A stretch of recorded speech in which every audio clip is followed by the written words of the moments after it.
Welcome to the Mischief. I'm Valen, and this is Apotheosis. Today I'm going to be going over the spawner module, how you can use the different spawners in the world, fight bosses, and get yourself tons of loot, XP, and more. Underneath this lodestone is a swarm spawner. These, if you take a look at it, control for stats. It's got specific statistics on this spawner, and spawners can actually be harvested with Silk Touch, or even affected in world where you find them. So if you do find some and you don't have Silk Touch as of yet, you might just want to mark it on a map or a location using your F3 coordinates or your minimap of choice so that you can come back and get it later on when you're ready. Or you can just start enhancing it now if you have the materials for it. Now I currently have a Silk Touch pick, which will allow me to mine this. Grabbing that, I should be able to then use this to my own means. Get out of here, you. Now here I am back at base with my zombie spawner. And of course, I'm going to go over here and just kind of place it down. And it's sunny and bright out, so these guys aren't going to spawn. But I can enhance this as I desire. If I go in here and look at the recipe for one of these things in JEI, it gives a lot of description as to what you can do. You can have it so that it will ignore that the player is here. As you notice, just by hovering over, it gives a brief description. It's really nice having a lot of this information already in the mod. You can have it so it ignores light, so that I can have it on during the daytime outside if I want. You can increase the maximum entities it can have nearby, and you can increase the amount of spawns that it can do at a time, or potential spawns. You can have all mobs that are spawned silent, so you don't have to hear massive amounts of mobs being spawned in the world.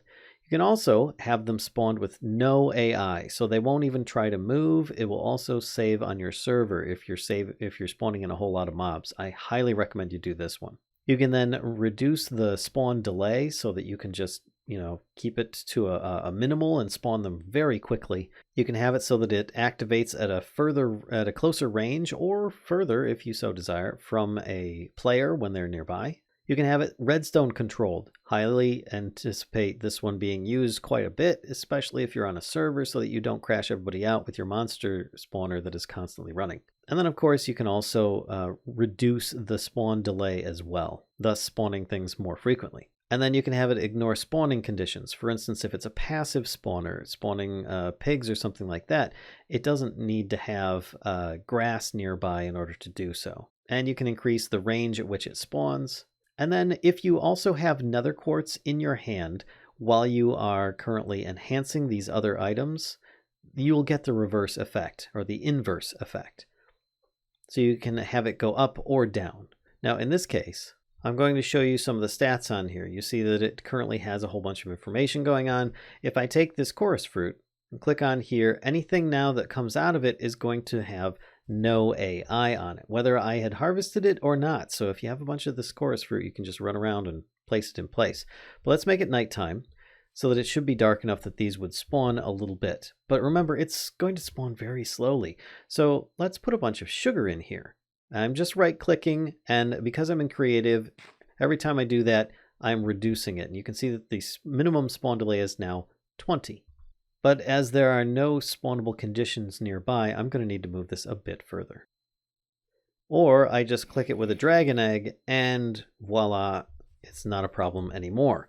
This zombie is going to be spawning out regularly, or at least with the different stats that I have affected it with.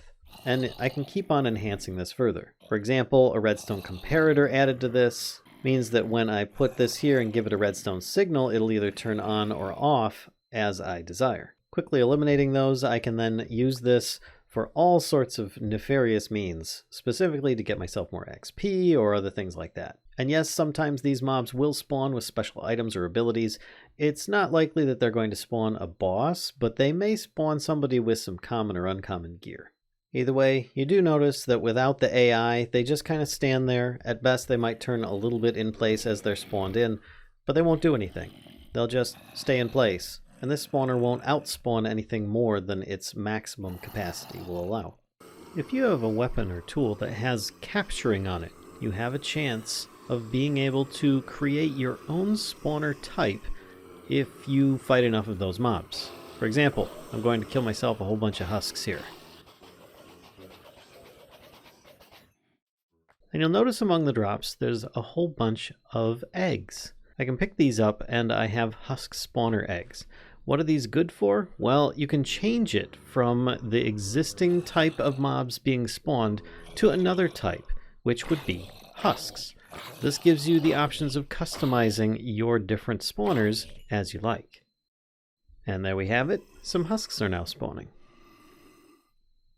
And that should just about do it for today's video on the spawner module of Apotheosis. If you enjoyed this video, please be sure to give a like, comment, subscribe, come visit us on Twitch, click the notification bell on either platform, and we'll see you guys next time.